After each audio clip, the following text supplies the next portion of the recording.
কিরে ভাইপো, কোথায় চলে যাচ্ছিস? এই একটু নদীর ধারে ঘুরতে যাব।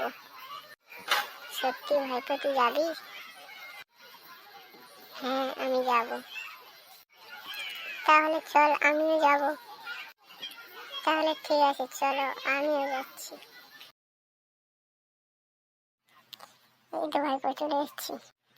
হ্যাঁ হ্যাঁ, চলে এসেছি তো। চলো এবারে ঘুরে দেখি। নদীর ধারে তো খুব সুন্দর লাগছে ভাইপো। হ্যাঁ হ্যাঁ, তাই তো। চলো ভাইপো, ওই সাইডে কত সুন্দর লাগছে। তাই চলো। চলে এসেছি তো ভাইপো। হ্যাঁ হ্যাঁ, চলে এলাম। কি সুন্দর না জায়গাটা? হ্যাঁ, খুব সুন্দর বটে। চলো, আর ভালো লাগছে না, ঘুরে যাই। তাই চল ভাইপো। হ্যাঁ হ্যাঁ, চলো চলো। হ্যাঁ রে ভাইপো, চলে এলাম তো। হ্যাঁ, তাই চলে এলাম।